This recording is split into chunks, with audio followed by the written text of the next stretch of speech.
Looking down, further down the list, we can see now we're going to get the mixed games underway here on centre court. We've got the England mixed team facing up against the French. This is going to be an interesting performance because we've seen some very, very strong play from the French, but we know that they don't tend to train as a mixed unit terribly often. The same can be said for the England squad, but their highly disciplined training regime may possibly provide England with the organisation required to pick apart the holes in the French. Referees are just waiting for the final referee. We're going to get the Republic of Ireland, Rob Kearns, who we had up here in front of us yesterday. Here he is walking across to be the final line judge. He's just going to don his referee's shirt. The teams, however, are ready. We have another mixed game going on court 2. That's Wales and Austria. We're bringing the scores of that as we know them. And then there's another mixed game going on court 1, and that looks to be Northern Ireland and Scotland. Here on centre court, the games are off. 2 balls to England.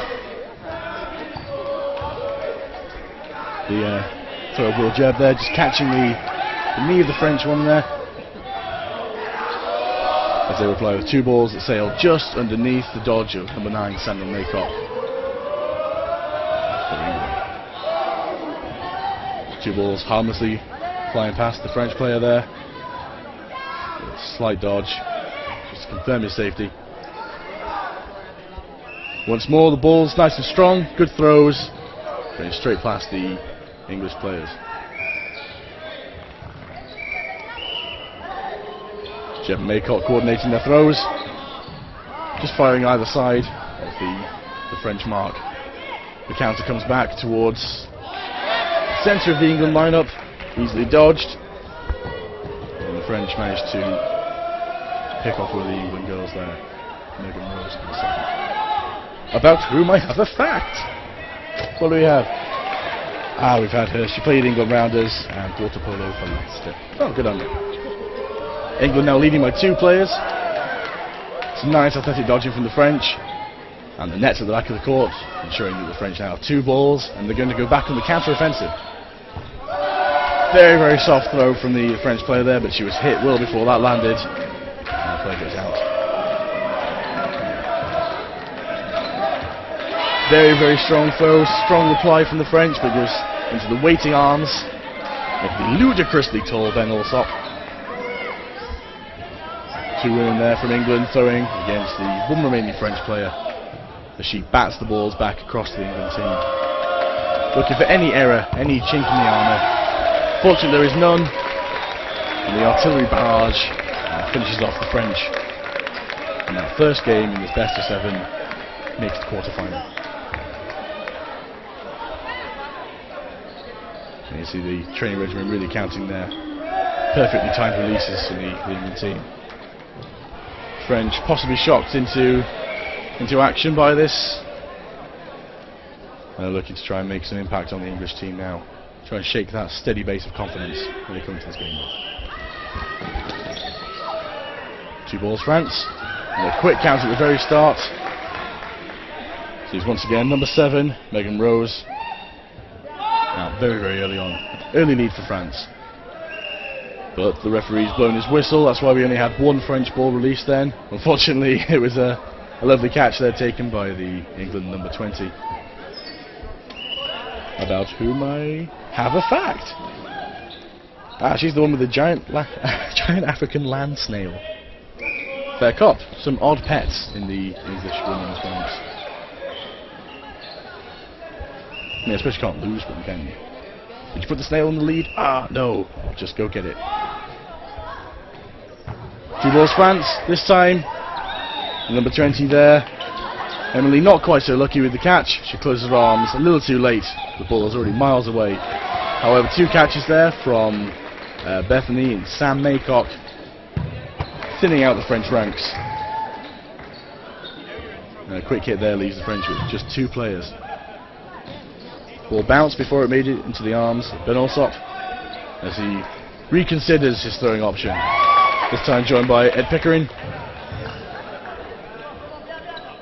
There was a catch there made against and also something as well against Ed Pickering. Those two English players walking off there. 2 players left in the French team. Catch made against Bethany Dix, who plays in the Netball Super League. Awesome. French hit there on Emily Walker. Taking notes from her snail in terms of the speed of her movement there. She could have been a little bit quicker than the French. Going up at the moment.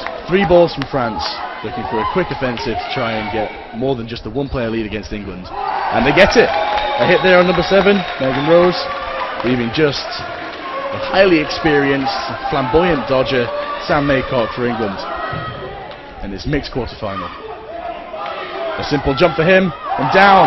Wonderful French dodge, just dipping his head in time. Sam Maycock sparing no mercy. Lovely catch from Sam Maycock down at ground level, and the quick hit reverses the scores. England now 2 players and 1 remaining French player, just managing to make the dodge there this time.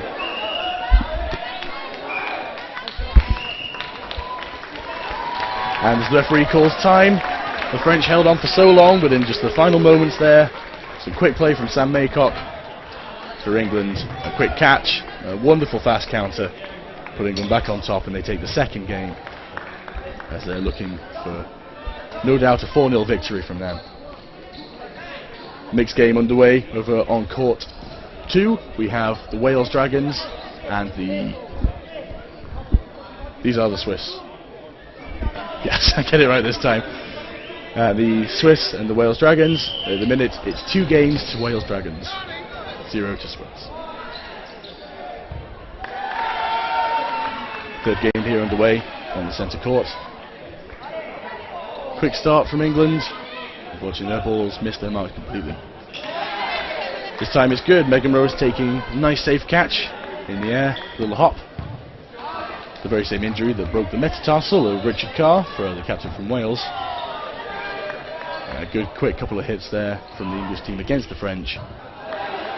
Slightly soft throw there from the French number 16 into the waiting arms of Sam Maycock.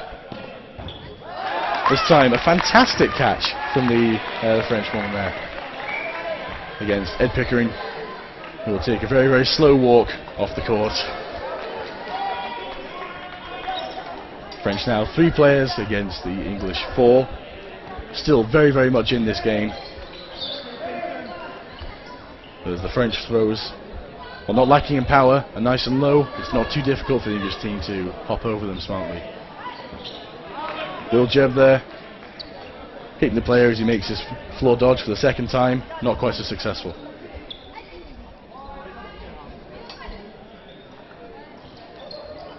Two ball attempts on the French player there. Will Jeb going low, Sam Maycock going high. A classic tactic from England. Neither ball quite making it all the way. Wonderful catch from the French there. The catch counts, but he did slide over the line. Rob Kearns there, checking out, managing to measure a whole buttock went over the line. And the French player there being called out. Not able to completely equalise the player scores here. England 3 players on court. The French now just 1. However, we've seen many, many catches. In fact, when we foolishly wrote off the French mixed team yesterday, this is the very same player that's turned it all around and had them gain their place back over here. Safe dodge down the knees, arms high, possibly quite a difficult position.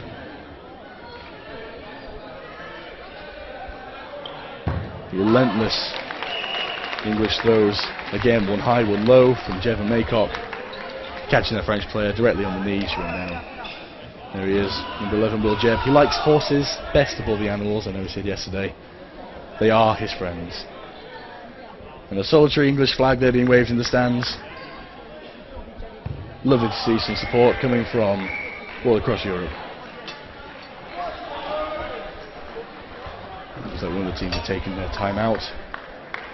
Both teams capitalising on the opportunity to have a quick tactical discussion. There's the disinterested slump of the shoulders from Ben Alsop. moves into a powerful squat. You can see how our referees is trying to sort out the labelling for the centre court here. You see it's 3 games to England, just needing 1 more to secure that place in the semi-finals. France hoping to do everything in their power just to steal that charge. Over on court 2, the Wales and Switzerland mixed game has come to a finish with a very convincing victory for the Welsh. That's 4-0. So the Swiss will be leaving the tournament for now and coming back for the positional playoffs later on. There's an ongoing game where Northern Ireland and Scotland mixed over near the court. And again, the score there not quite clear yet. We'll bring that to you as soon as we have it.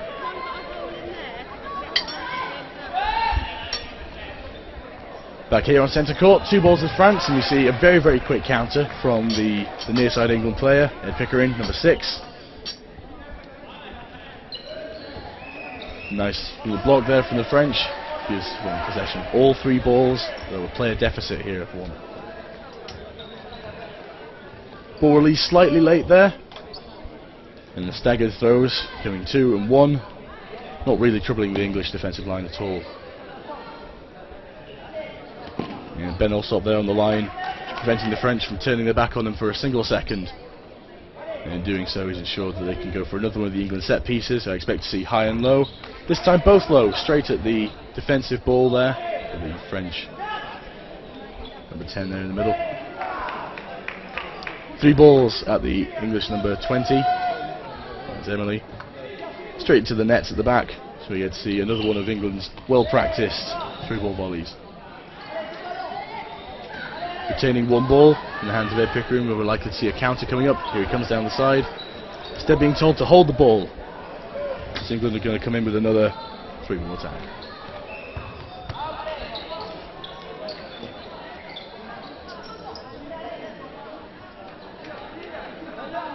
Here again, once Will Jebb keeping the pressure on the French lines. There's a ball high up the court, completely out of the reach of the French.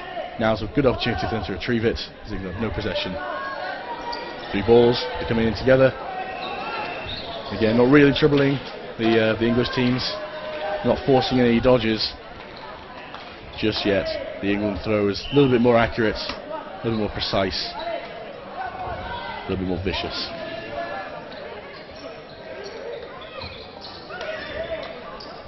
And the French are coming in low, just bouncing up before, coming into near the hands of Ben Alsop. At this point we're joined once again by Austrian dodgeball coordinator of all things, Max Golder. Hello again. Good to have you back in. Yeah, I just came from my other duty of head coaching the women's national team. Ooh. And gladly I can tell you we advanced yes. to the semi-final. Yes, that's going up against Wales in the semi-final there at Winnipeg. Here on centre court. That's gonna be a great one. Very, very tense game. Lots of red. Oh, valiant attempt to that final catch there, but England take that last game and secure their place in the semi-finals in the mixed game.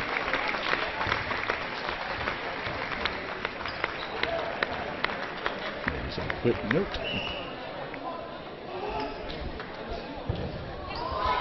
So as it's knockout stage, there's no reason for the remaining games in this best of 7 to be played. England making short work of the French in only 12 minutes.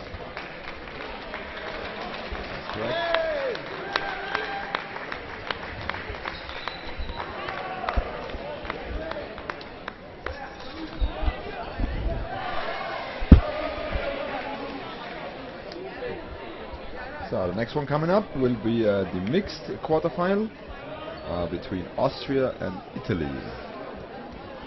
So the same game was played in the men's competition in the quarterfinals, which went to the Austrians 4-2, and was a really emotional one. It was fantastic. We could hear everything. The crowds were absolutely stunning. So we were hoping for the same emotional support for both teams on this game. Looking for plenty of crowd interaction and participation. Blood, sweat and tears, the whole lot. So there are probably some other players watching, because there is an empty spot right now on the one other court. So it gives the other teams the opportunity to watch this one. and also cheer on the players who are actually then playing center court quarterfinal. It's going to be fantastic to see some of the player support. And we'll come back to those after a quick interview with Ben Olsov of England.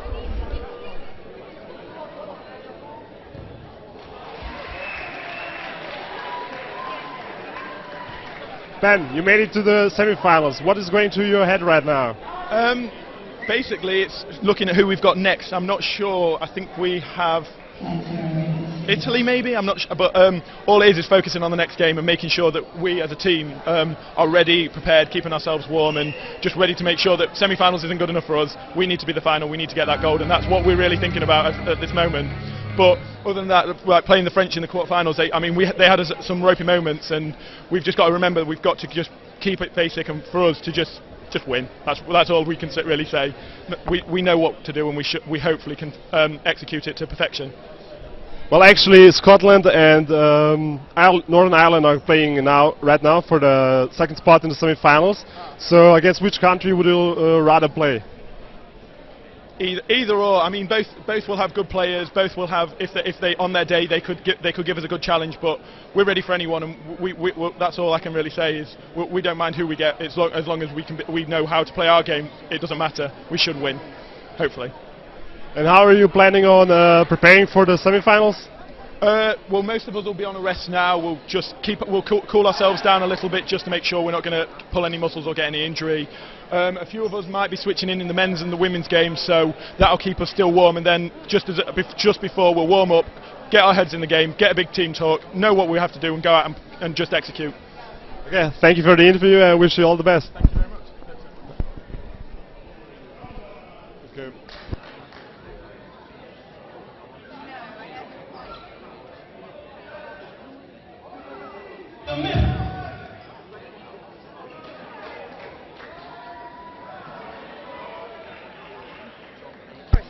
Okay, so how do you feel? Tired, very tired, because we played 10 games yesterday and 1 game today, so I'm really tired. So how big is the disappointment that you didn't make it to the semi-finals? Well, we know that against England it's quite difficult, to win. Because, I think it's the best team for me. I think they are the best one, so we're not really disappointed, because we knew that we were going to lose a bit, What could you have done better in order to win the game? Maybe to play more, to be more organized, because we have good individuality that have supporters in it, okay?